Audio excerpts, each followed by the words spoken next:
పడుతున్న మనుషులకి ఎవరికైనా సరే పిల్లల మీద కరుణ ఉంటుందమ్మా.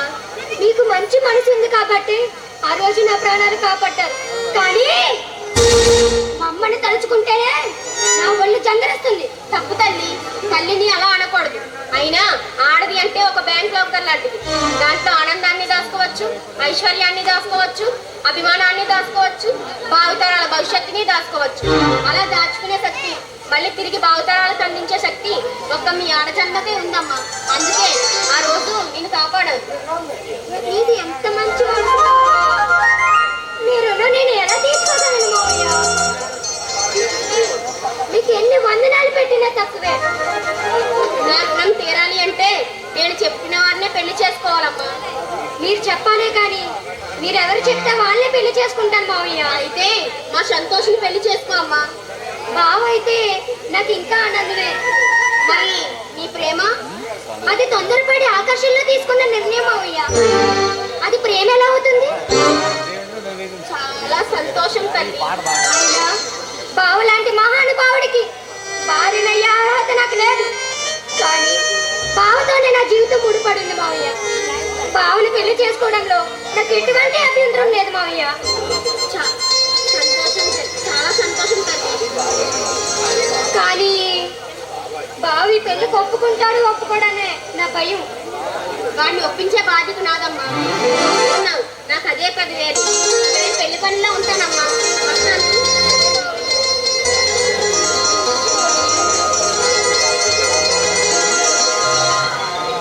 నిజంగా మా బావను క్షమిస్తే నా అంత అదృష్టవంతురాలు ఇంకెవరూ ఉండరు.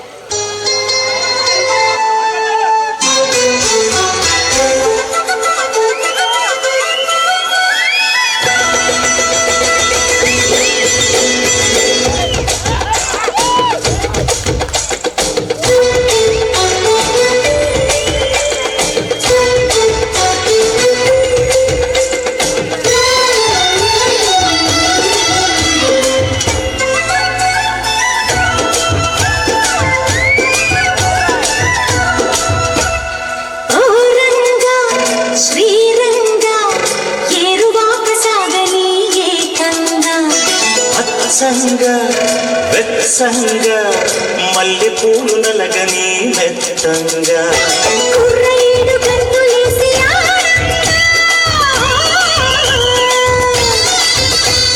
కుంటె పెదవి ముందు పాట పాడంగా పల్లెగాడు వెన్ను తట్టగా ఆ హుషారులో ఒళ్ళు పళ్ళి ఊయలుగగా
హుషారులో ఒళ్ళు తుళ్ళి ఊయలుగగా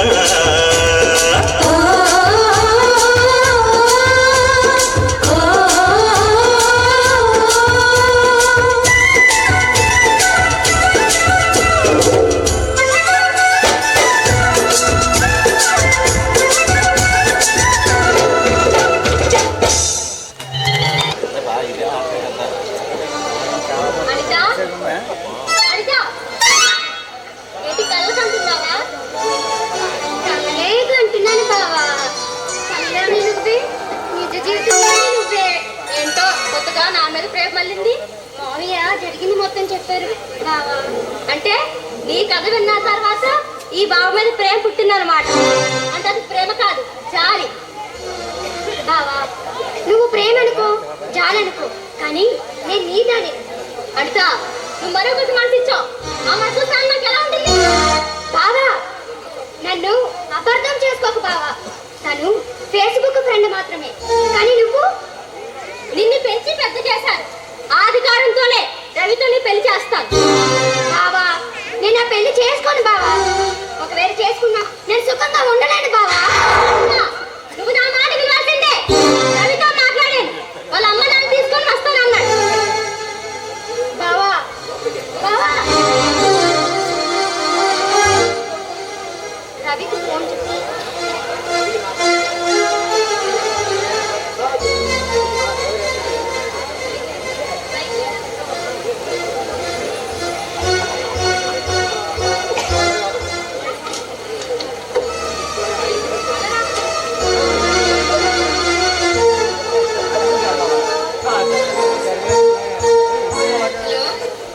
హలో అనిత, మన విషయం మీ బావకు చెప్పావా? రవి చెప్పాకే తెలిసింది రవి అసలు విషయం ఏంటనేది. ఏమైంది? నిజమైన ప్రేమ మా బావదని, ఆ ప్రేమతోనే నా జీవితం ముడిపడి ఉందని. అంటే ఫోన్లో ఏం చెప్తాలే కానీ నీకు మెసేజ్ పెడతాను, చూసి అర్థం చేసుకో.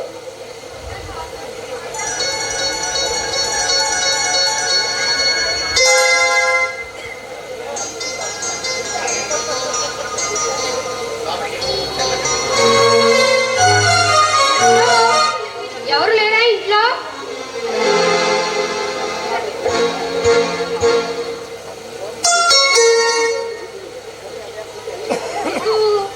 నా పేరు రవి. మీ అమ్మ నాన్న తీసుకురాలేదా? మా అమ్మ నాన్న ఎందుకు బ్రదర్? పెళ్లి చేసుకోవాల్సింది నేనేగా. అది తాగొచ్చావా? మగా అండి, తాగితే తప్పేంటి? రోజుల్లో ఆడవాళ్ళే తాగుతున్నారు. అనితకి తాగే వాళ్ళంటే ఇష్టం ఉండదు. కమాన్ బ్రదర్, ఫ్రెండ్స్ అన్నాక కలిసిమెలిసి ఉండాలిగా. మిస్టర్, ఏంటి చేస్తున్న పని?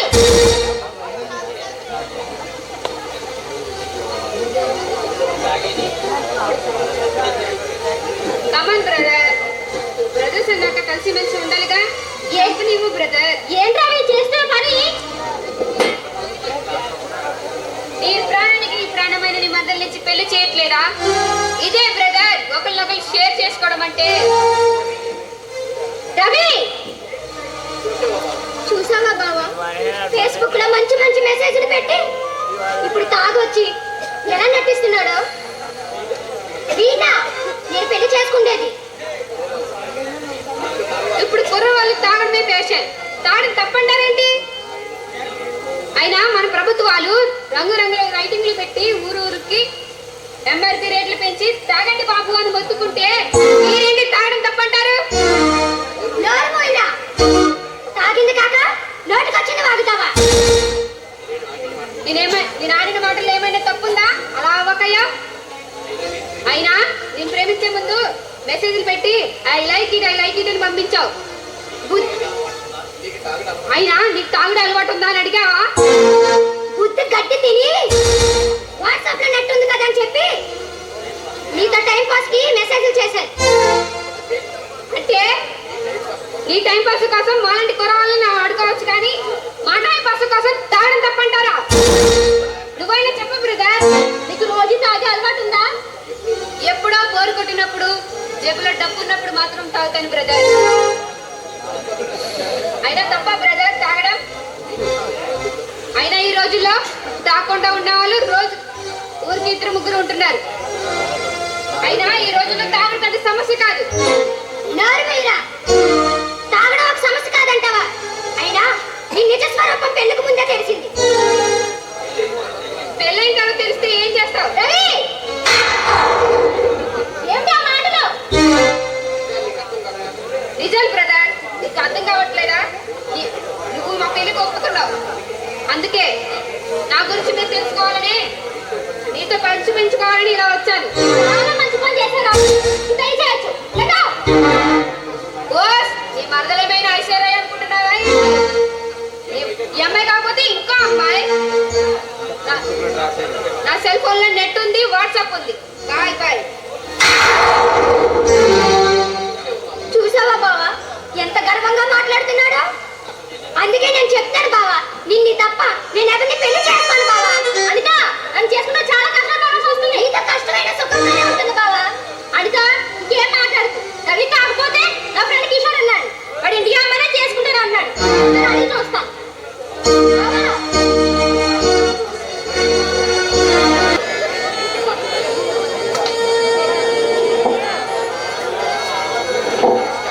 నమస్కారం తాతయ్య.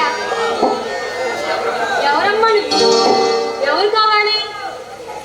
నేను పలానా అని చెప్పుకోలేని నిర్పార్కురాలు తాతయ్య. చూడు తల్లి, వరసలు కలిపి నాకు బంధాలు అంటగట్టుకు. నువ్వు వచ్చిన పనేంటో చెప్పు. నాకు మీ నుంచి ఒక సాయం కావాలి తాతయ్య. కాటికి కాళ్ళు చాపుకొని కూర్చునేవాడిని. దేవుడు ఎప్పుడు సెలవిస్తాడా అని ఎదురు చూస్తునేవాడిని. అయినా నేను ఏ సాయం చేయగలనమ్మా? అలా అనుకోండి తాతయ్య, మీరే చేయగలరు తాతయ్య. జీవితంలో పోరాడి పోరాడి ఓడిపోయిన వాడిని. అయినా నేను చేయగలిగిన సాయం ఒకటే. డబ్బు కావాలా? డబ్బు సాయం కాదు తాతయ్య, నాకు మాట సాయం కావాలి. మాట? నా మాట మీద ఈ ఊరు కట్టుబడి ఉండేదమ్మా ఒకప్పుడు. ఇప్పుడు నా మాట ఎవరు వింటారు? విన్నా చెప్పే ఓపి నాకు లేదు తల్లి. అలా అనుకోండి తాతయ్య, నా ఒక్క దాని కోసం ఈ ఒక్క సాయం చేయండి తాతయ్య. సరే, ఇందుకు ఎవరమ్మా నువ్వు? ఈ సమస్య ఏంటి? నేనేం చేయాలి? నేను మీ బామర్ది కొడుకు సంతోష్ దగ్గర పెరగాలి. సంతోష్ బావ అంటే నాకు చాలా ఇష్టం. కానీ సంతోష్ బావ ఎన్ఆర్ఐ సంబంధం చేసుకోమంటాడు. కానీ సంతోష్ బావ లేనిదే నా జీవితం ఊహించుకోలేకపోతున్నాను తాతయ్య. ఓ, సంతోష్ నీ బావా? సంతోష్ చాలా మంచివాడమ్మా. నిన్ను ఏదో అనాథాశ్రమం నుంచి తెచ్చుకొని పెంచుకుని మాట విన్నాను. అది నువ్వేనా? అవును తాతయ్య. పదే పదే తాతయ్య అని పిలవకు తల్లి, నాకెవరూ లేరు. మీకు నేనున్నాను తాతయ్య. నాకు నా కొడుకుతోనే నా అనేవారు దూరం అయిపోయారు తల్లి. తాతయ్య, మీ అబ్బాయి కను బతుకుంటుంటే నా అంత మనవరాలు ఉండేది కదా తాతయ్య. అవునమ్మా, నా కొడుకు బ్రతుకుంటే నీలా పెళ్ళిడికి వచ్చిన మనవరాలు ఉండేది. కానీ ఆ దేవుడు నాకు ఆ అదృష్టాన్ని ఇవ్వలేదు. నన్ను బాధపడకండి తాతయ్య, నన్ను మీ మనవరాలు అనుకోండి తాతయ్య. నా బావని ఎవరికీ చెప్పుకోలేని నిర్భాగ్యుడు తల్లి.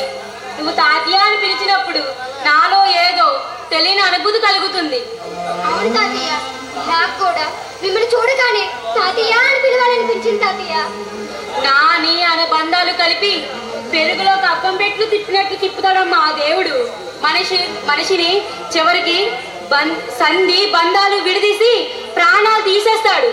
అయినా నాకు కావాల్సింది బంధాలు బంధుత్వాలు కాదు తల్లి, ఆ దేవుడి స్మరణ. నిండు నూరేళ్ళు పిల్లా పాపలతో తాతయ్య. చూడు తల్లి, సంతోష్తో నీ గురించి మాట్లాడతాను. నువ్వు నిశ్చితంగా వెళ్ళొచ్చు.